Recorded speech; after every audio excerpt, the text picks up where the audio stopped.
Hello everyone, we've just come back from l'Appareil, and I just wanted to start by asking George, why did you come to India?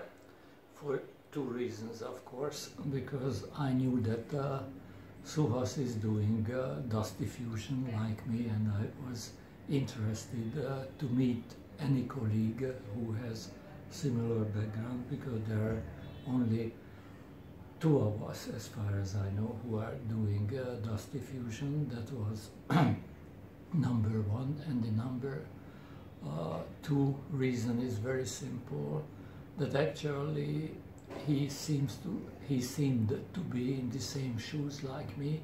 My lab was taken from me 3 times, and I thought that by any means I should help anyone whom I can help at all, because this technology must break through sooner than later. So I thought that actually my personal background and experience, and further on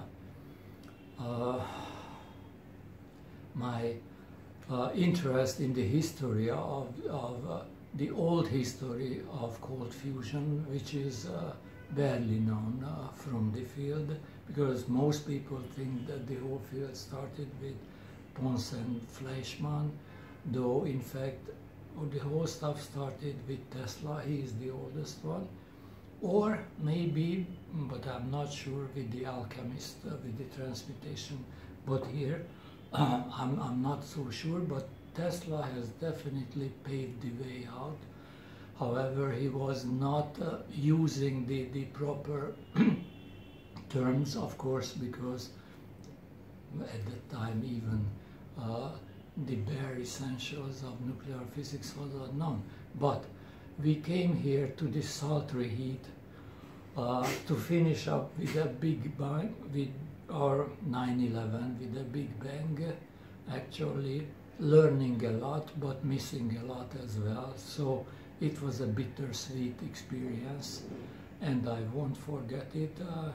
Within 2 days I shall go to Finland to experience Extreme cold. Extreme cold. Extremities on the other way. On my own free will, I wouldn't come here, even for a high sum. It was only a volunteer. I volunteered only because I really wanted to help Suhas. It turned out in vain. So, I mean, you've given the punchline there. Essentially, we have tried everything. On Friday, with a view to ensuring that we saw the reactor, we asked Suhas to offer the guy that was hosting it via SMS or whatever methods, or his friend who knew him, $400 cash to just bring the reactor to the lab. You know, because we had to make a decision on Friday whether we were going to fly on Saturday morning or whether we were going to extend our stay to give us some more time and opportunity to test this. But really, I wanted closure on this. And he promised. And he promised. And then it came to Saturday, and we went down there, and there was no movement, there was nothing heard, and the day was going on, and I was asking, you know, can we have the address, and let's go and see the guy. And he says he didn't know the address where the reactor was being stored. And the person that is always on his phone wasn't able to tell him the address because he was at some funeral. And so he gave a commitment 4 times, twice with a physical handshake, eye on eye, that by 9 o'clock he would send us an email. This is Suhas. Send us an email saying what the address was so that we can arrange to go and get the reactor so we could test it today. Anyway, at 9 o'clock, just past 9 o'clock, we got an email that basically said, due to unfavourable comments on ECCO World, citing one in particular, he was not going to support a test of his reactor. this is just frankly ridiculous, and we just thought maybe that he's going through a low ebb, and you know, we would just see if we could see it through. So we wished him, he said he wasn't going to be contacted overnight, and he was going to take the day off on Sunday, so we thought, okay, fine, and I sent him an email just that said rest well. That was it. But I mean, it was literally repeatedly saying this is going to happen, blah blah blah blah blah. Anyway, so we've just been down there, and I let the staff know that you, the community, had raised the money to see this technology delivered without asking anything in return other than to see it happen. And that other members of the community had raised far more money to make sure that it could go into proper manufacturing. So I have to thank, and I'm incredibly impressed, in just 5 days before our first trip here, that there are people out there in this community that have the ways and the means and the desire to bring this openly to society. And when I say openly, that's not to say that the inventor is not fully rewarded for their hard work and inventiveness. Now, what we were told was that Suhas asked his son for his opinion, and his son said that he did not believe anyone was going to actually help him, and therefore he should not let us test the reactor.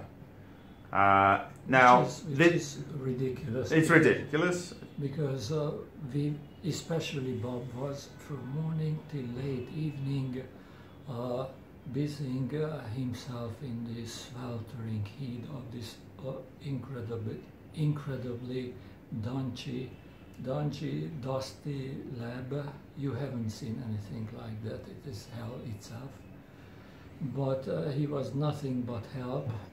So claiming that there is no outside help is just absolutely and utterly false. We have to thank Suhas. He gave us, on my first meeting with him after the IIT Mumbai presentation, a sample of his foil and his fuel, expecting the foil to be nickel foil and to look for whether it was a good foil. And the fuel, he wanted to know basically the morphology. The idea behind the fuel processor was to take off-the-shelf 80 to 100 micron particles and mill them down to 5 microns. So it was a morphological, structural, not even structural. He wasn't even worried about creating these fine details. It was just to get the physical size down, so he had a process that was reliable. What actually happened was incredibly striking transmutations in both cases, and different transmutations. In the case of the fuel, it largely went to lead, tin, and so forth. In the case of the foil, there was pure silver, palladium, gold, also lead. In very small quantities. In small quantities, but in pure lumps. Yes. So it has not much of a practical value, but immense theoretical value. Yeah, so we will expand on that hugely, but it's going to take a lot of work to draw those things together. So inadvertently, he provided, and this was enabled by you, the crowd, your finances, your donations made those tests happen. And then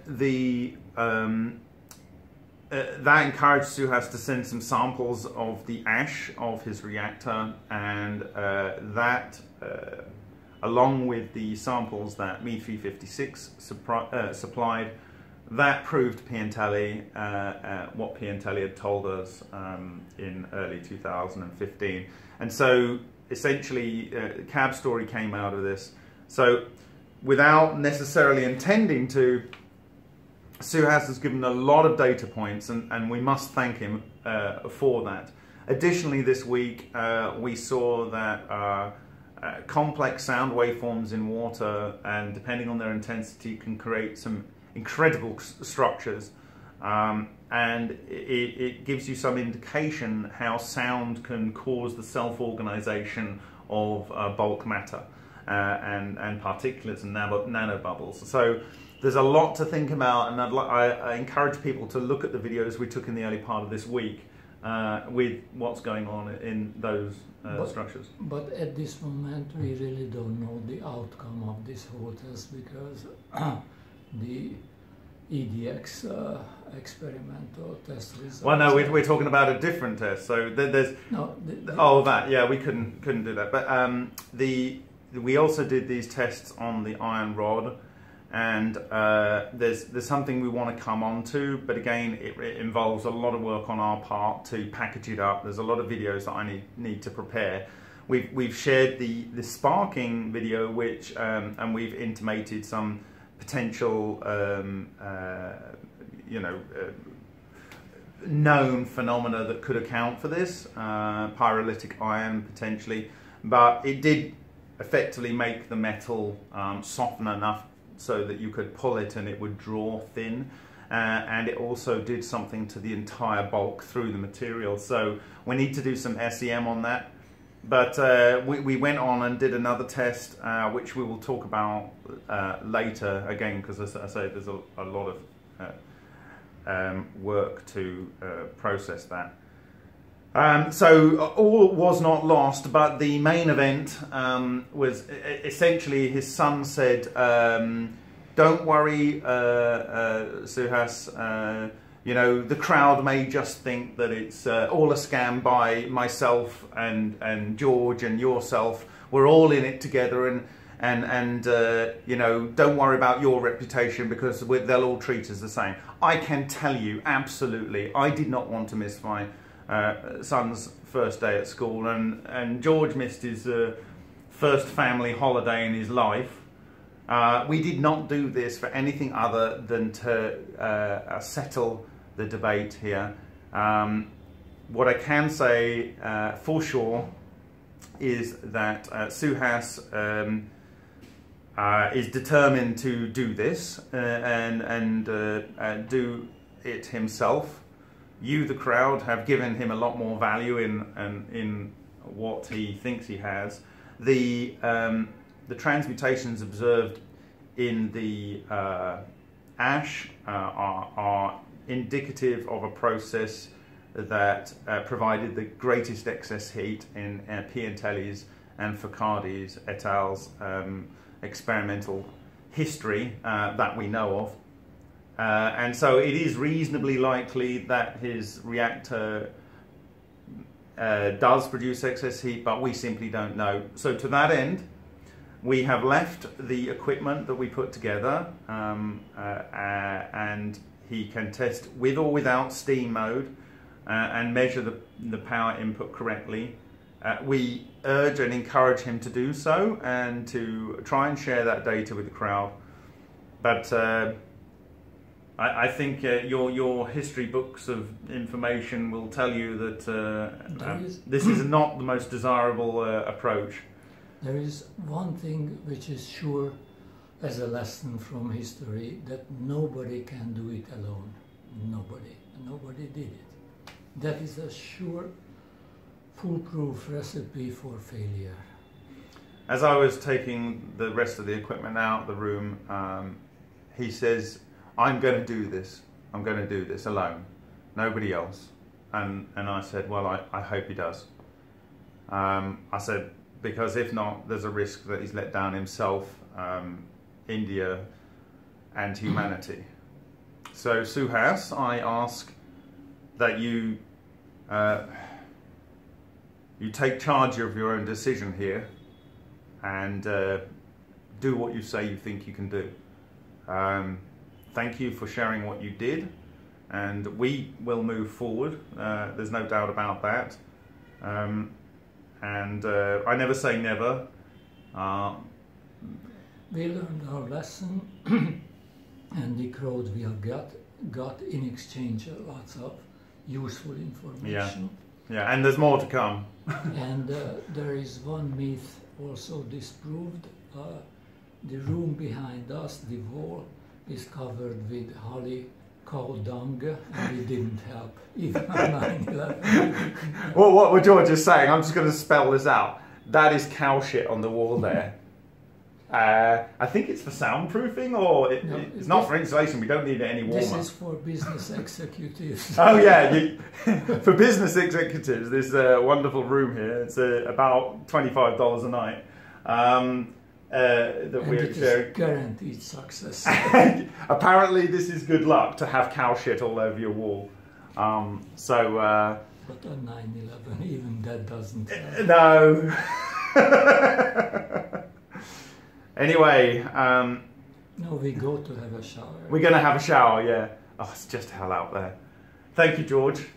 Thank you for having the courage to come back to this hellhole and do your best. I knew it will be bad, but not that